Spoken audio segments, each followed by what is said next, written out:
यदि आप लॉ पढ़ना चाहते हैं तो कहीं और क्यों जाना। हमारे ऐप को डाउनलोड करें और लॉ पढ़ें। महाराजा रणवीर सिंह से लेकर अभी तक की जा रही थी, उन सब में उन्होंने क्या क्या करना शुरू किया। कुछ कानून पास करने शुरू किए शेख अब्दुल्ला ने, जिन कानूनों को लैंड रिफॉर्म कहा गया था। और यह कहा था शेख अब्दुल्ला बड़े रिफॉर्मेटिव हैं। क्या करा था? जो व्यवस्था थी महाराजा रणवीर सिंह के समय से लेकर महाराजा हरि सिंह के समय तक कि कश्मीर में मुस्लिम कम्युनिटी को आने से रोका जाए, वहां डिस्टर्बेंस करने से रोका जाए, किसी प्रकार ओरिजिनल सिचुएशन मेंटेन की जाए, तो जिन लोगों के पास लैंड थी, चूंकि मुस्लिम आबादी की संख्या बहुत तेजी से बढ़ी, जिन लोगों के पास लैंड थी उन लोगों की लैंडों पर सीलिंग एक्ट पास करके उन लैंडों को फ्री में मुसलमानों को दे दिया गया। अब जब फ्री में दे दिया गया, चूंकि land to the tillers law pass हुआ और वो फ्री में दे दिया गया। अब इस समय जो कम्युनिस्ट पिछले 2 दिन से, मैं बता दूं कि इस प्रकार के 12 स्टेट लैंड लॉज हुआ करते थे जो शेख अब्दुल्ला और उनके वंशजों ने पास किए थे, जिसमें रोशनी एक्ट भी शामिल था। ऐसे 12 एक्ट 26 अक्टूबर को अमित शाह जी ने समाप्त कर दिए। कहा अब ये no more place of these type of laws जिसमें लैंड किसी की छीनकर किसी को दी जाए। बात कही गई कि पूरे देश में जब जमींदारी एवोल्यूशन हुआ तो जमींदारी एवोल्यूशन में जितनी लैंड वापस की गई किसानों को, उसकी 50% केवल कश्मीर में की गई। यह बड़ा उलाहना पिछले 2 दिन से दिया जा रहा है। मैं आपको बता दूं कि जमींदारी एवोल्यूशन एक्ट आप किसी भी स्टेट का अगर पढ़ेंगे तो स्टेट के जो जिसकी जमीन थी उस पर जो जोत गा रहा था उससे उसकी लगान का एक परमानेंट कॉम्पनसेशन दिया गया। और जो कॉम्पनसेशन दिया गया वो कॉम्पनसेशन देना ही था, क्योंकि आपने किसी की लैंड ली है तो उसको कॉम्पनसेट करना पड़ेगा। बस इतना सा काम किया कि उसकी ओनरशिप किसी और को ट्रांसफर हुई, और ओनरशिप भी ट्रांसफर नहीं हुई, ओनरशिप तो सरकार की ही रही। जोतने बोने का अधिकार दिया गया। शेख अब्दुल्ला ने जब यह किया तो लैंड ओनर को 1 रुपया नहीं दिया, पूरी की पूरी लैंड उनसे छीन ली गई। और लैंड छीनकर वहां पर लैंड टू द टिलर्स के नाम से, इन लैंड लॉ के रिफॉर्म के नाम से जो जम्मू कश्मीर में पास हुए, जैसे मैं कुछ उनके नाम आपको बता दूं कि landed big Jammu Kashmir big landed state abolition act, Jammu Kashmir common land act 1956, Jammu Kashmir consolidation of holding act 1962, Jammu Kashmir right of prior purchase act, Jammu Kashmir utilisation of lands act. अब सोच कर देखिए, राइट टू प्रायर परचेस, यानी कि हिंदू जो बेचना चाहता है अपनी जमीन को, वो वहां से माइग्रेट करना चाह रहा है क्योंकि वहां मुस्लिम आबादी बढ़ गई है, उनको जीने नहीं दे रहे हैं, तो राइट टू प्रायर परचेस मतलब पड़ोसी का पहला अधिकार होगा, जिसको उसको बेचना पड़ेगा, वो अपने मन से किसी को नहीं बेच सकता। ऐसे कानून, घटिया टाइप के कानून बनाकर रखे गए। और नेहरू जी की सांठगांठ से आर्टिकल 35 कैपिटल ए जैसे आर्टिकल्स बना दिए गए। और कहा यह गया कि यह महाराजा का स्टेट सब्जेक्ट है। महाराजा का स्टेट सब्जेक्ट जो था वो ये कह रहा था कि देखिए, ये जो पूरी प्रॉपर्टी है इसमें आपको हमारे राज्य में घुसने से पहले अनुमति लेनी पड़ेगी, यहां पर रहना पड़ेगा। जब हम कंफर्म हो जाएंगे कि तुम इस राज्य के होकर रहोगे तब हम आपको सारे राइट देंगे। आर्टिकल 35 कैपिटल ए ने पूरे हिंदुस्तान से किसी को भी एंट्री मारने से ही रोक दिया। और भला हो श्यामा प्रसाद मुखर्जी जी का, नहीं तो एंट्री के लिए भी आपको पासपोर्ट, उस समय जो महाराजा हरि सिंह ना कर पाए, वो एंट्री के लिए वहां परमिट सिस्टम नेहरू जी ने लागू कर दिया कि जम्मू कश्मीर में जाएंगे तो आपको अनुमति लेनी पड़ेगी। मैं कहता हूं भला हो श्यामा प्रसाद मुखर्जी जी का, जिन्होंने कहा मैं बिना अनुमति के जा रहा हूं। अटल जी से कहा कि आप देश को बताइए जाके कि मैं बिना अनुमति के जा रहा हूं। हालांकि हत्यारों ने उनकी कश्मीर में हत्या कर दी, उनको जहर देकर मारा गया था, उनका पोस्टमार्टम नहीं हुआ, उनकी बॉडी दिल्ली नहीं लाई गई, एक सांसद की बॉडी दिल्ली नहीं लाई गई और उनकी बॉडी को जला दिया गया था। आज जो हाथरस में लोग कह रहे हैं कि बॉडी जला दी गई, आप सोच के देखिए कि शेख अब्दुल्ला और नेहरू जी ने श्यामा प्रसाद मुखर्जी की बॉडी कश्मीर से उठाकर कलकत्ते में ले जाई गई, बिना पोस्टमार्टम के, बिना घर वालों को कॉन्फिडेंस में लिए, और सीधा उसका अंतिम संस्कार कर दिया था। परंपराएं डालने वाले नेहरू थे।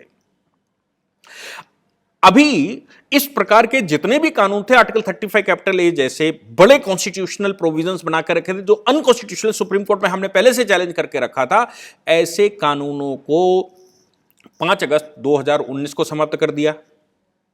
अब जो लोकल लॉज बचे उनको 26 अक्टूबर जम्मू कश्मीर के अधिमिलन दिवस, मैंने अधिमिलन दिवस पर आपको एक लेक्चर बताया था ओरिजिनल सिचुएशन क्या थी।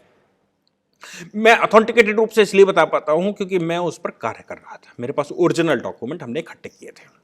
सुप्रीम कोर्ट में हम केस लड़ रहे थे उसका, हमने ओरिजिनल डॉक्यूमेंट्स निकाल कर रखे थे आर्काइव से, तमाम दुनिया की आर्काइवों से, इंग्लैंड की आर्काइवों से, यहां और बहुत सारी बड़ी टीम लगाकर वो सब इकट्ठा करवाए थे, उन पर रिसर्च करवाई थी। इन कानूनों को एबोलिश करके अमित शाह जी ने जम्मू और कश्मीर के साथ हुए भेदभाव जो शेख अब्दुल्ला ने किए थे मुस्लिम तुष्टीकरण के लिए, और जो पुरानी व्यवस्था को समाप्त किया था, उसका मिसयूज किया था, देश के इंटीग्रेशन में जो बाधाएं पैदा की गई थी वो सब समाप्त कर दी गई हैं।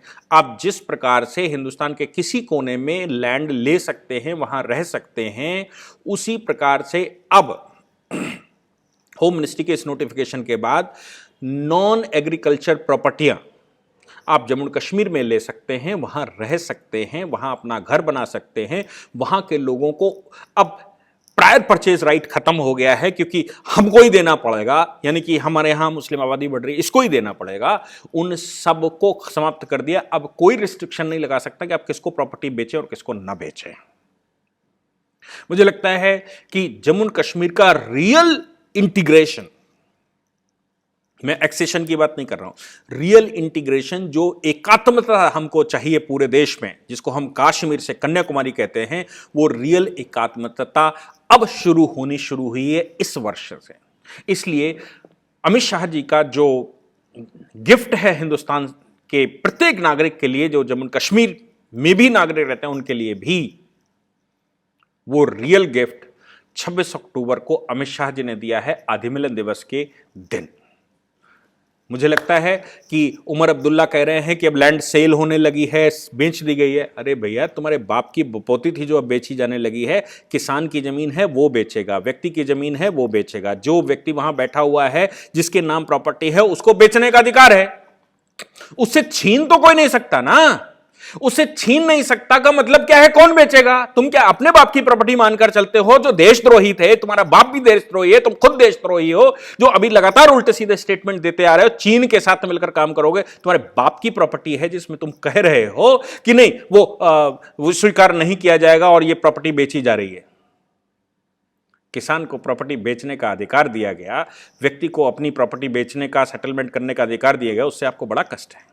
क्यों? क्योंकि मेजर खेल तो आप ही खेल रहे थे, आप प्रॉपर्टियों पर कब्जे कर रहे थे। आप रोशनी एक्ट पास करके सरकारी जमीनों पर कब्जा कर गए, सारे अधिकारियों को करवा डाला जो आपके चमचे थे। जम्मू कश्मीर हाई कोर्ट ने भी उस पर ऑर्डर कर दिया। आप सब फंसे हुए हैं। क्रिकेट एसोसिएशन का पैसा 100 करोड़ रुपया तुम्हारे बाप खा गए, जिसमें ईडी ने इन्वेस्टिगेशन करना शुरू किया है। और आप उन सबको ये जोड़ कर देखते हैं हम जम्मू कश्मीर के हैं इसलिए ऐसा हो रहा है। अरे मैं दिल्ली का हूं, मैं उत्तर प्रदेश का हूं, तो क्या मेरे साथ कुछ गलत हो रहा है? मेरे साथ गलत होना चाहिए। इसलिए इन कानूनों के बारे में, और मैं आपको पहले बता दूं कि किसी भी चीज की जड़ में कानून होता ही होता है। कोई भी मामला हो, लव जिहाद का मामला हो, शादी करने का मामला हो, प्रॉपर्टी कब्जा करने का मामला हो, बेसिकली अगर कानून सपोर्ट नहीं करेगा तो ये कोई भी चीजें नहीं हो सकती। इसलिए महाराजा रणजीत सिंह से लेकर महाराजा हरि सिंह ने जिन प्रॉपर्टियों को बचाने के लिए कानून पास किए थे वो सब तुमने एबोलिश किया, उसको रिफॉर्म कहते हैं आप। और हिंदुओं की प्रॉपर्टी मुसलमानों को बांट दी, इसको रिफॉर्म कहते हैं आप। कत्लेआम किया गया, इसको रिफॉर्म कहते हैं आप। रोशनी एक्ट पास किया, इसको रिफॉर्म कहते हैं आप। अपनी प्रॉपर्टी अपनी मर्जी से किसी को भी नहीं बेच सकता, इसको रिफॉर्म कहते हैं आप। धन्य हो केंद्र की सरकार का जिसने ये कानून पास करके एक नए युग को जन्म दिया है। और जम्मू कश्मीर में जो भेदभाव के रास्ते खोले थे तुम्हारे बाप दादों ने, वो रास्ते बंद किए जा रहे हैं। अब हिंदुस्तान में एक कानून पूरब से पश्चिम, उत्तर से दक्षिण होगा, ऐसी व्यवस्थाएं की जा रही हैं। धन्यवाद। इस पूरी ऑर्गेनाइजेशन को चलाने के लिए आप नीचे डिस्क्रिप्शन से हमारे ऐप को डाउनलोड कर सकते हैं, जिससे कि लॉ स्टूडेंट्स को, लॉयर्स को और आम आदमी जो लॉ जानना चाहता है वो पेड क्लासेस का लाभ ले सकता है।